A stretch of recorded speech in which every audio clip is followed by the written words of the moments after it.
Hello and welcome everyone to our literature review of the papers published in December, part 1. The first paper is Intravenous or Intraosseous Calcium versus Saline for return of spontaneous circulation in out-of-hospital cardiac arrests. The research question was whether administration of calcium will improve outcomes or result in better return of spontaneous circulation in out-of-hospital cardiac arrests. So they had around 400 patients, 193 in calcium and 198 in the saline group. The calcium group received 2 doses of intravenous or intraosseous calcium of 5 millimoles after the adrenaline.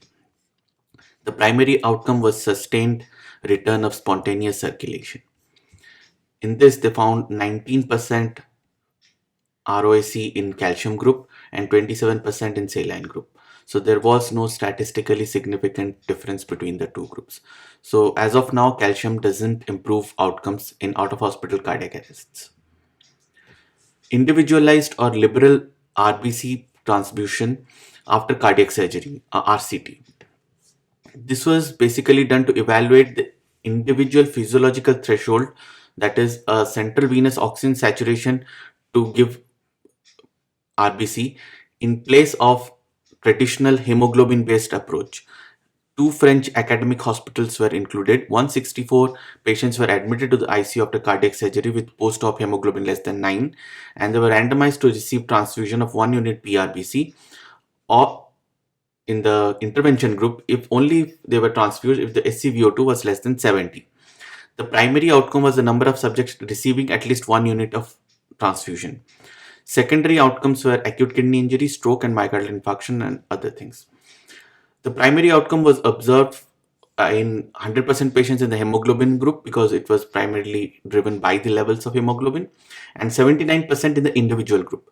And the most important thing is that there was no significant difference between the two groups, and the follow-up also showed no significant difference in terms of mortality. So an individualized strategy based on central venous oxygen saturation of 70% allows for a more restrictive red blood cell transfusion strategy with no incidence of post-op morbidity or mortality. The next is a phase 2 cluster crossover randomized trial between fentanyl and morphine as an analgesedation in mechanically ventilated patients. This was done to compare the effect of fentanyl and morphine in terms of ventilator patients and the patient outcomes. It was a cluster randomized in 2 ICUs. 2 continuous infusions were given, a fentanyl and a morphine infusion. The primary outcome was number of ventilator-free days at day 28, and there were other various secondary outcomes. In this, they included nearly 681 patients in the primary analysis. The median ventilator-free days were roughly better with fentanyl in comparison to morphine, to 26.1 ventilator free days in fentanyl versus 25.3 in the morphine. It was statistically very significant, but clinically there is just 1 day of difference. ICU free days was greater, length of stay in ICU was also better with fentanyl, and all the secondary outcomes were not statistically different. So as far as this study goes, among adult patients who are requiring mechanical ventilation, the choice of sedation needs to be fentanyl. Now the effect of boogie versus endotracheal tube with stellate for successful intubation in critically ill patients. So the objective was to assess the effect of boogie versus an endotracheal tube with stellate for successful intubation in first attempt. It was the boogie trial. It was a multicentric trial involving 1,102 patients undergoing endotracheal intubation in 9 emergency departments and 8 intensive care units in the US. Out of this, 556 were intubated by boogie and 546 by stellate. The primary outcome was successful intubation on first attempt, and the secondary outcomes were like severe hypoxia with saturation less than 80. So 1,100 patients were randomized, and in this the successful intubation rate were similar in the two groups. So among critically ill patients undergoing tracheal intubation, use of boogie did not significantly increase the incidence of successful intubation on the first attempt, and endotracheal tube with stellate is a good choice. The next is again an important study, that is high flow oxygen therapy versus conventional oxygen on invasive mechanical ventilation and clinical recovery in severe COVID-19 patients. Now, the objective was to see the effect of HFNO in terms of preventing endotracheal intubation and clinical recovery in severe COVID-19. It was a randomized open label trial done in 3 hospitals in Colombia. The patients were randomized to the HFNO group and the conventional oxygen therapy group, roughly 110 patients in the two group. The co-primary outcomes were the need for intubation and the time to clinical recovery at day 28. So nearly 200 patients were included in the primary analysis. 34% patients who were randomized to HFNO group got intubated, while 51% got intubated in the conventional group. So there was a statistically significant improvement in HFNO group in preventing intubation. The median time to clinical recovery was 11 in HFNO and 14 in the conventional oxygen group, and it was also statistically significant. Suspected bacterial infections and other outcomes were less in HFNO group. So among patients with severe COVID-19, use of HFNO was better in terms of improving outcomes as well as in preventing complications and mechanical ventilation rates. Next is single dose adrecizumab versus placebo in acute cardiogenic shock. Now, the study assessment was to see the effect of humanized monoclonal not neutralizing adenomodulin antibody in increasing circulatory concentration of adenomodulin in cardiogenic shock. In this investigator-initiated placebo-controlled double-blind RCT, patients who were adult, they were included and they had to have a cardiogenic shock in the last 48 hours. The exclusion was resuscitation for longer than 30 minutes, cardiogenic shock due to a sustained ventricular tachycardia or bradycardia.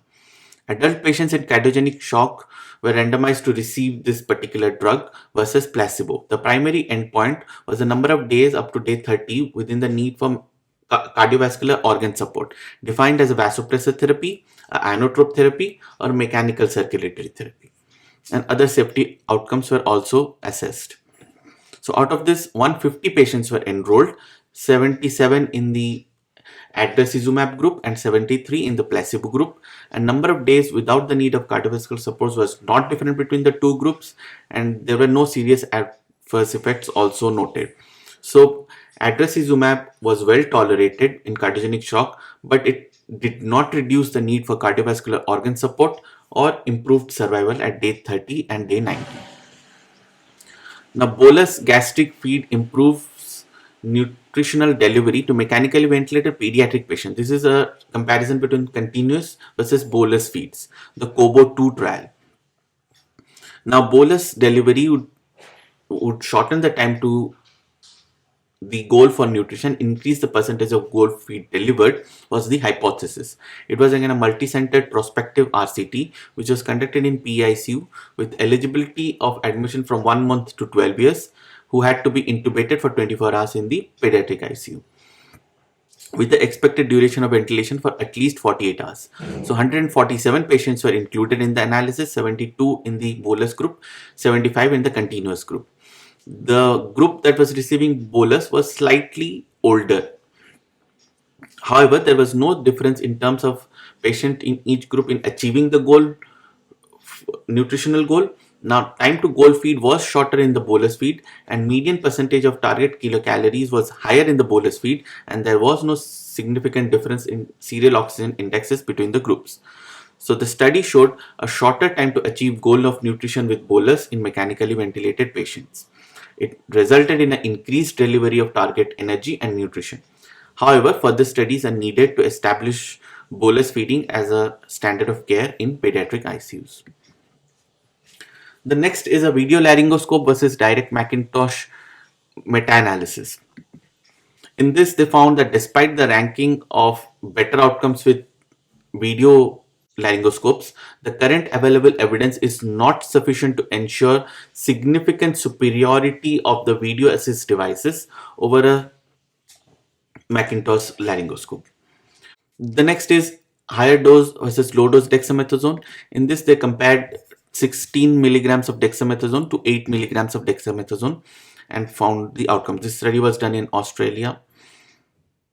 The study was done in Argentina in 4 ICUs. They included nearly 100 patients, and they concluded that the use of higher dose of dexamethasone compared to the recommended low dose did not show any increase in terms of ventilator free days, or higher dose did not result in an improved outcome from ventilator. The next is the role of vitamin C in acute lung injury.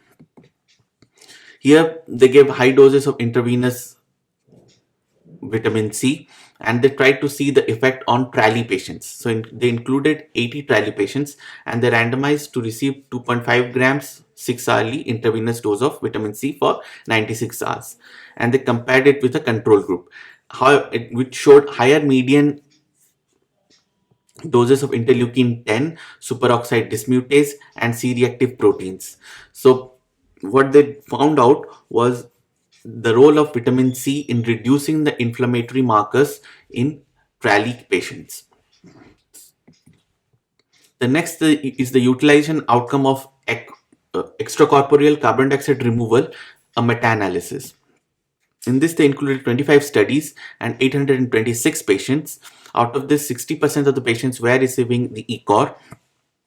The most frequent indication was ARDS, followed by COPD. ICU length of stay was significantly shorter, and VV ECMO with ECOR provided clinically meaningful CO2 removal with comparable mortality. So it is an alternative which can be used in our clinical practice. The next is regional versus general anesthesia on the incidence of post-op delirium, the RAGA-2 trial. And in this, they included nearly 950 patients. 476 received regional anesthesia, 474 received general anesthesia. The primary outcome was the incidence of delirium. And in this, they found there was no statistically significant difference in terms of incidence of delirium between the two groups. Thank you for your patience, and we will come up with the rest studies in the next week.